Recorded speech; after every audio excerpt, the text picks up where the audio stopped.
choosing to pray is the hard part. God is always available. God always wants to have a relationship with us. But the time and the place and the choosing to focus our thoughts on Him is very important. So this is early morning. This is before I've gotten into any other tasks. Find a place where you can be fully alone, where you can focus. And God has spelled it out very clearly in the Psalms. We enter His gates with thanksgiving. We enter His courts with praise. That can be the hardest part.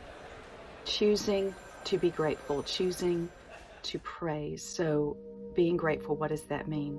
What is there in my life that I am grateful for? I woke up this morning. I have breath in my lungs. It's a new day. I can see flowers. I can see clouds. I can say thank you, God, for sleep. Thank you for this new day. Thank you. Go down that list. What do you have to be grateful for?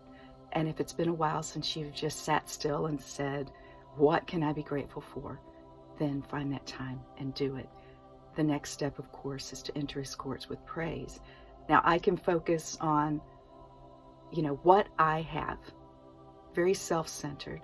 But when I start focusing on who God is, it really does change the atmosphere. And then I start taking the focus off of me. And it's, God, look at you. Look at what you've created.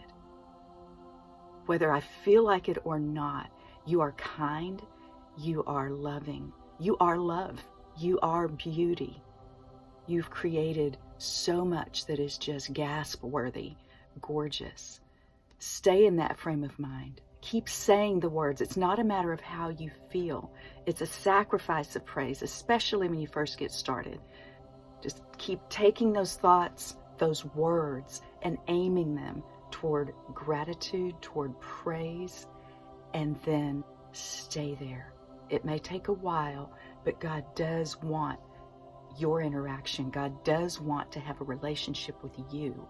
And it's through what Jesus has already done that way is open for you to reach out to Him. We don't become like someone unless we're spending time with someone. So choose that time, especially when you don't feel like it, especially when there's a lot pulling at you. And you're going to find as you soak in God's presence, eventually, as you really sense His presence, as you start speaking what He starts stirring in your heart, that's where the true power of prayer happens. Because it's not a matter of my will be done, it's Thy will be done. And when we get in agreement with what the love and power and glory and amazing peace of God wants to do, then we are speaking prayers that have impact. And you guys, if you come into God's presence and you feel anger or frustration or blame coming up, fine, be real with Him. Be real. To cry in God's presence, to yell in God's presence, that's fine, but just get in God's presence. Learn His ways, learn His personality, learn to hear His voice.